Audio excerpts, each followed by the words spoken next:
नमस्कार दोस्तों, क्या आपने कभी सोचा है कि एक रात में पूरा का पूरा शहर मिट सकता है? और क्या हो अगर आप गहरी नींद में हो और अचानक कुदरत आपको ऐसा झटका दे कि अगली सुबह सूरज तो उगे लेकिन देखने वाला कोई न बचे। 2 चक्रवात, 2 कहानियां और लाखों जिंदगियां जो कभी लौट कर नहीं आई। आज हम आपको लेकर चलने वाले हैं 2 ऐसे तूफानों की सच्ची घटनाओं में जिनकी तबाही ने इतिहास ही नहीं बल्कि इंसानियत को झकझोर कर रख दिया। भोला चक्रवात और कोरिंगा चक्रवात सिर्फ नाम नहीं, ये 2 ऐसे तूफान हैं जिन्होंने समय को रोक दिया और दुनिया को बता दिया कि कुदरत से बड़ा कोई नहीं। तो चलिए शुरू करते हैं। नंबर 1, भोला चक्रवात। कल्पना कीजिए, एक शांत समुद्र में धीमी धीमी लहरें चल रही है, लेकिन अचानक हवा की रफ्तार बढ़ने लगती है, बादल गहराने लगते हैं और फिर आता है इतिहास का सबसे खतरनाक चक्रवात, एक तूफान जिसने एक रात में 5 लाख से ज्यादा जिंदगियां ले ली, घरों को पानी में बहा दिया और पूरे के पूरे गांव समंदर में समा गए। तो चलिए जानते हैं भोला चक्रवात की पूरी कहानी।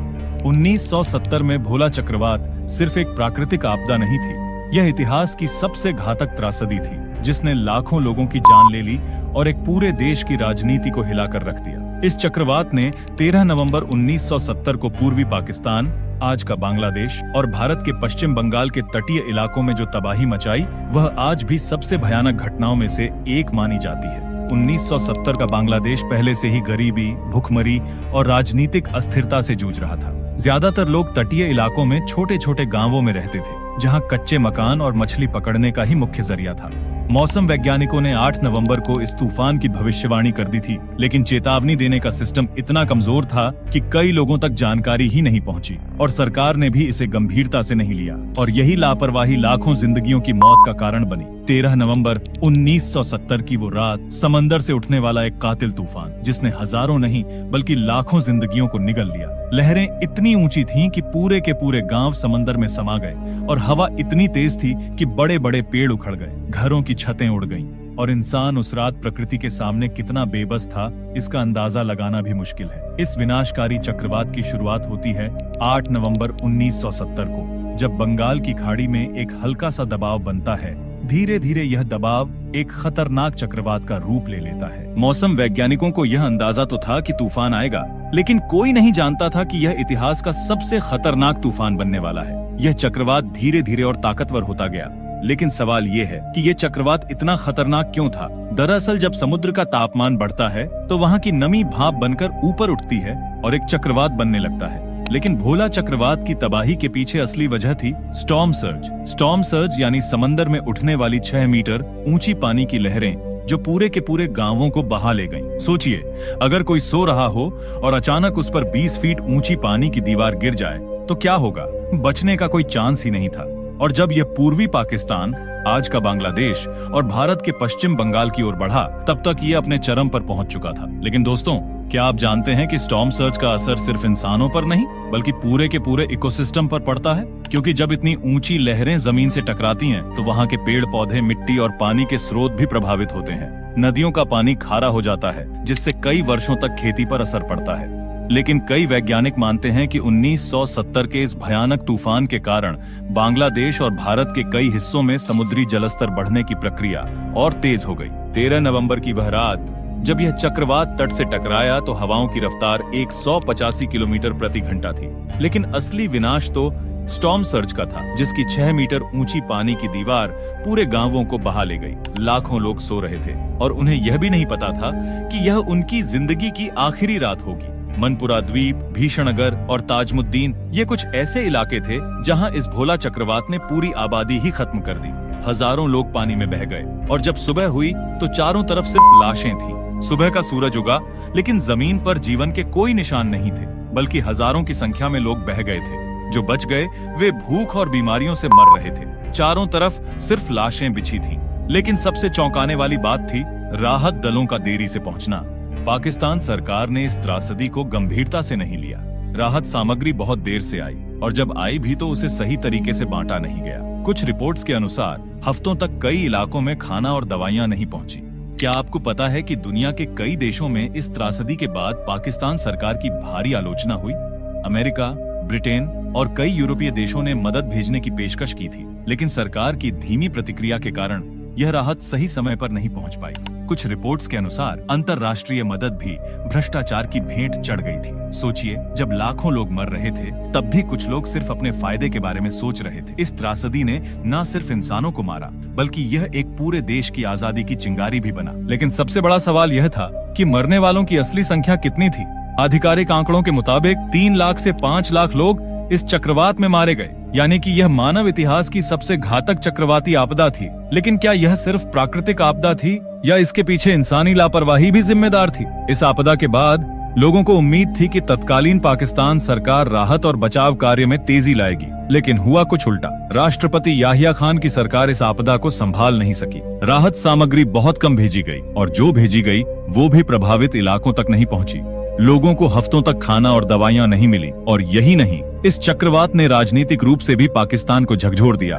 जब 1971 के आम चुनाव हुए तो बंगाली नेता शेख मुजीबुर रहमान की पार्टी अवामी लीग को भारी समर्थन मिला और यहीं से शुरू हुआ बांग्लादेश की आजादी का संघर्ष। आज बांग्लादेश दुनिया के सबसे बेहतरीन साइक्लोन प्रोटेक्शन सिस्टम्स में से एक है। वहाँ हजारों चक्रवात शेल्टर्स बनाए गए हैं। सैटेलाइट से मौसम की सटीक जानकारी मिलती है और सरकार अब किसी भी तूफान से पहले लाखों लोगों को सुरक्षित निकाल लेती है। 2019 का साइक्लोन बुलबुल इसकी सबसे बड़ी मिसाल है, जहां सही समय पर निकासी के कारण हजारों जिंदगियां बचाई जा सकी। 2019 का साइक्लोन बुलबुल एक शक्तिशाली उष्णकटिबंधीय चक्रवात था, जिसने बंगाल की खाड़ी में विकसित होकर भारत और बांग्लादेश के तटीय क्षेत्रों को प्रभावित किया था। यह 8 से 10 नवंबर 2019 के बीच था, सक्रिय रहा और मुख्य रूप से पश्चिम बंगाल, ओडिशा और बांग्लादेश में भारी तबाही मचाई। आज इस भोला चक्रवात त्रासदी को 50 साल से भी ज्यादा हो चुके हैं, लेकिन उन लाखों मासूमों की यादें आज भी जिंदा है। ये कहानी सिर्फ एक चक्रवात की नहीं, बल्कि एक ऐसे हादसे की है जिसे रोका जा सकता था।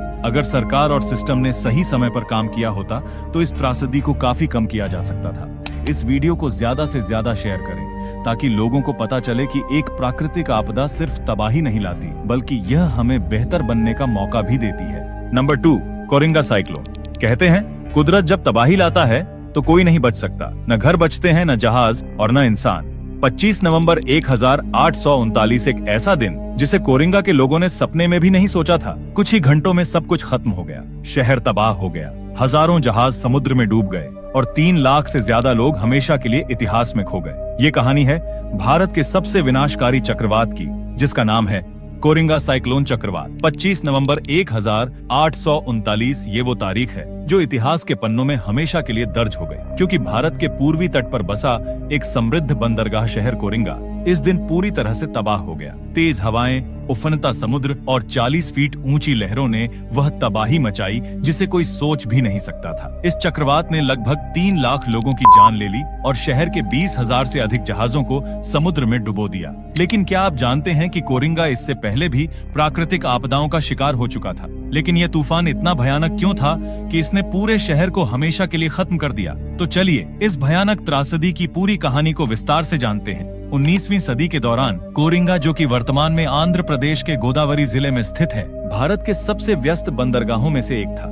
यहाँ से कपास, मसाले, अनाज और लकड़ी का व्यापार होता था और यह शहर ब्रिटिश शासन के लिए भी एक महत्वपूर्ण व्यापारिक केंद्र था।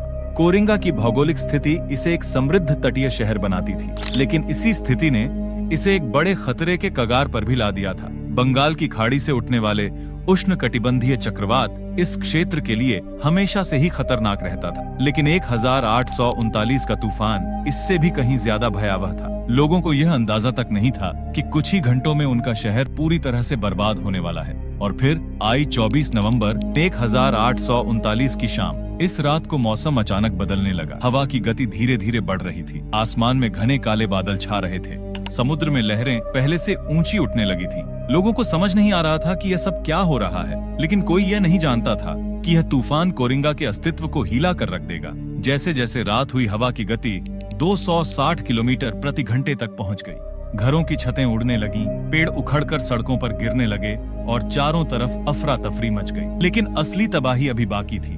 रात के करीब 12 बजे समुद्र में हलचल बढ़ने लगी। बंगाल की खाड़ी से उठने वाली एक विशालकाय 40 फीट ऊंची लहर कोरिंगा शहर की तरफ बढ़ने लगी। और कुछ ही मिनटों में यह लहर शहर से टकराई और देखते ही देखते पूरा शहर पानी में डूब गया। 20,000 से अधिक जहाज समुद्र में समा गए, सैकड़ों घर पानी में बह गए और गांवों की बाजारों में हर तरफ सिर्फ पानी ही पानी था। जिन लोगों ने ऊंचाई पर जाकर खुद को बचाने की कोशिश की, वे भी तेज हवाओं और पानी की चपेट में आ गए। यह दृश्य इतना भयावह था कि लोगों को समझने का भी समय नहीं मिला कि उनके साथ क्या हो रहा है। यह सिर्फ एक तूफान नहीं था, यह विनाश का तांडव था। इस चक्रवात ने 3 लाख से अधिक लोगों की जान ले ली। ये भारत के इतिहास में अब तक के सबसे घातक चक्रवातों में से एक माना जाता है। कुछ लोग तूफान से बचने के लिए घरों की छतों पर चढ़ गए, लेकिन वहाँ भी पानी ने उन्हें नहीं छोड़ा और कई परिवार रातों रात हमेशा के लिए खत्म हो गए।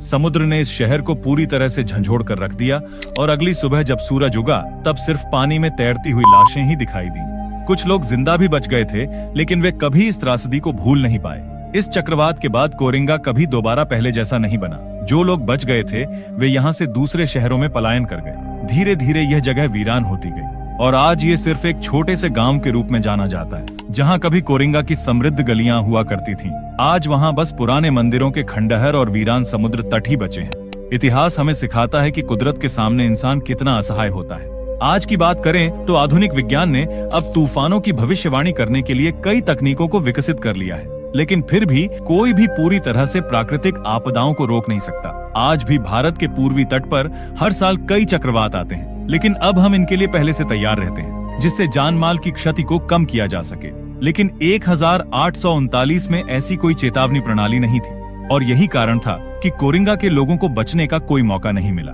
कोरिंगा चक्रवात की यह घटना हमें यह याद दिलाती है कि प्रकृति की ताकत से कोई नहीं बच सकता। यह सिर्फ एक शहर की बर्बादी की कहानी नहीं है, बल्कि यह एक चेतावनी भी है कि हमें प्राकृतिक आपदाओं के प्रति हमेशा सतर्क रहना चाहिए। तो क्या आप पहले ऐसी कोई घटना के बारे में जानते थे? हमें कमेंट में जरूर बताना। तो दोस्तों, अगर आपको ऐसी ही रहस्यमय और दिलचस्प वीडियो देखना पसंद है और आगे भी ऐसी ही वीडियो देखना चाहते हैं, तो इस वीडियो को लाइक जरूर करें, अपने दोस्तों के साथ शेयर करें और हाँ, चैनल को सब्सक्राइब करना ना भूलें, क्योंकि यह आपके लिए बिल्कुल फ्री होता है और हमें उनसे बहुत मदद मिलती है। तो दोस्तों, फिर मिलेंगे एक और दिलचस्प वीडियो के साथ। तब तक के लिए बाय।